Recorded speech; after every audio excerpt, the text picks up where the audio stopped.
Bismillahirrahmanirrahim. Hello, dear friends. Hope you are doing well and great, and hope you are having a great time. یو ځل بیا درته هر کله وایو ملګرو هیله ده چې روغ جوړ د صحت و عافیت جامې به مو پر تن واوسیږي. ملګرو لکه څنګه چې موږ تاسو په بګنر 1 کلاس کې پاورس آف سپیچ شروع کړی دی د انګلیسي ژبې، نو نن یې موږ تاسو سره ګرځو د بګنر 1 کلاس یو 50 نمبر درس ته، چې په دغه یو 50 نمبر درس کې به موږ تاسو د پریپوزیشن د یوې بلې برخې په اړه باندې خبرې اترې کوو، چې دغه برخه زموږ تاسو سره په خبرو کې په کومو ځایونو کې مرسته کولی شي، چې نن موږ تاسو د پریپوزیشن آف پلیس په اړه باندې خبره کوو. پریپوزیشن آف پلیس موږ تاسو ته د ځایونو په اړه باندې خبره کوي چې یو شی چیرته ایښی دی یا یو شی چیرته قرار لري، په کوم ځای کې دی. صحیح شو؟ نو د دې په اړه باندې غږیږو. زه موږ تاسو یې په انګلیسي کې تعریف وایو او په پښتو کې هم درته معنا کومه، چې prepositions of place څه ته ویل کېږي. ګوره prepositions خو موږ تاسو پېژنو چې څه ته وایو. صحیح شو؟ دلته اوس موږ تاسو داسې لفظونه لرو، داسې prepositions یې لرو چې هغه د مکان پر ځای باندې موږ تاسو ته غږیږي.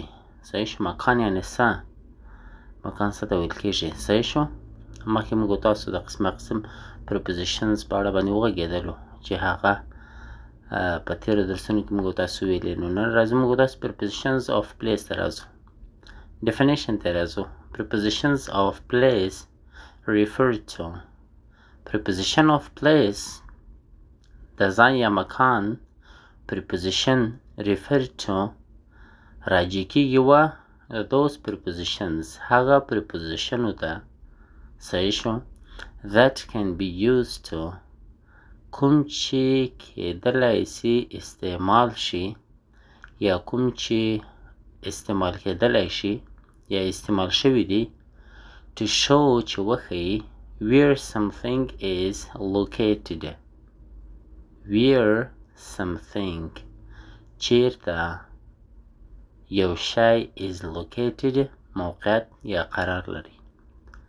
صحیح شو؟ to show where something is located چې وښایي یو شی چیرته قرار لري یا په کوم ځای کې قرار لري.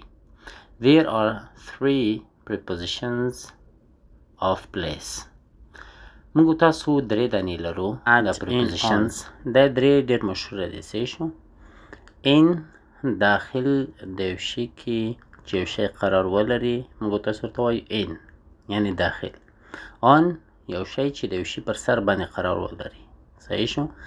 under چې لاندې ساحه کې قرار یو شی ولري موږ تاسو ورته وایو under.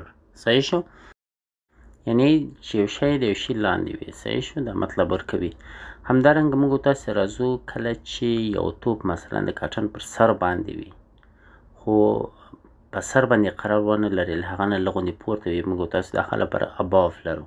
صحیح شو؟ above پر سر، between ترمنځ، below لاندې. لاندې اوس under هم لاندې و، below هم لاندې دی. نو دلته لږ غوندې چې لاندې وي یعنې ورسره ټچ نه وي دې ته ویل کېږي below. نو دا استعمالات لږ غوندې فرق لري. صحیح شو؟ لکه on او above. صحیح شو؟ لکه under او below. صحیح شو؟ دا اوس فرق لري. لکه on چې موږ تاسو یو شی پر سر باندې ده، مثلا د میز پر سر باندې پروت دی. لکه above چې دی مثلا چې لوړ وي خو ورسره ټچ نه وي له یو شي سره. صحیح شو؟ دې استعمالات فرق لري. بیا په جملو کې هم درته وایم، خو صرف تاسو دغه شکلونو ته ګورئ، توپونو ته ګورئ، انشاءالله زه به مو سي.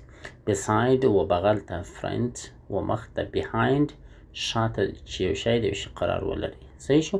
نو تاسو په دغه عکسونو کې دغه شکلونه ولیدل، نو انشاءالله چې زده سوي به مو وي. اوس موږ تاسو راځو څو دانې په جملو کې هم وایو تر څو پورې مو مکمل سر ورباندې خلاص شي. او هغه اټ چې دی، اټ لکه موږ تاسو وایو که نه، سره، له مکتب سره یم. صحیح شو؟ له کمپنۍ سره یم، له سکول سره یم. بیا هم دغه مکمل preposition of place چې دا به په کمنټ کې هم درته ولیکم چې دا هر چا مکمل په کار وکولی شي په کمنټ کې ولیکئ کامل. نو زه به مکمل درته ولیکم چې څومره لفظونه دي او څنګه موږ تاسو په جملو کې استفاده کولی شو. مکمل به درته واستوم. زه موږ تاسو په جملو کې مثالونه کارو. اوس د پښې په کوم ځای کې ده د باکس، د باکس یا د کټن دا په مابینځ کې دی، داخل کې دی، صحیح شو، دننه کې دی. نو دلته موږ تاسو په جمله کې ویلی شو the cat is in the box. in دلته موږ تاسو ته د پښې ځای ښیي چې په داخل کې ده. بل مثال ته راځو. the cat is sitting next to the dog. پښې د سپي څنګ ته ناسته ده، صحیح شو. یا باد له سپي نه پښې ناسته ده، صحیح شو. نو دلته موږ تاسو next to موږ تاسو دا راښیي چې پښې باید له سپي نه ده یا د سپي په بغل ته ده، صحیح شو. او بل مثال ته راځو. the cat is in front of the tree. پښې د درخت یوه مخ ته ده. دلته in front of موږ تاسو دا راښیي چې مخ ته د درخت پښې قرار لري، صحیح شو. the cat is behind the door. پښې د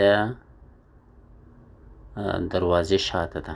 نو دلته behind شا طرف ته موږ تاسو ته اشاره کوي چې پښې شاته د دروازې قرار لري. راځو نور مثالونو ته. the cat naps on the pillow. صحیح شو. پښې د بالښت پر سر ویده ده، صحیح شو. نو دلته دا on چې شي سو د پښې ځای موږ تاسو ته ښیي چې د بالښت پر سر باندې ده. the cat is above the box. صحیح شو. پښې له باکس نه لوړه ده. the cat is under the table. پښې د میز لاندې ده. زموږ ویډیو تر همدې ځایه پورې وه. تر راتلونکو ویډیوګانو مو پر سپیڅلي رب سپارم. ښه وخت ښې شېبې. الله مو حافظ و ناصر شه. که چېرته مکمل درس غواړئ کولی شئ په کمنټ کې راته ولیکئ. مکمل به درته واستوم چې څومره لفظونه د prepositions of place دي. دلته څو مثالونه ما صرف ستاسو لپاره راوړل تر څو پورې تاسو وپېژنئ.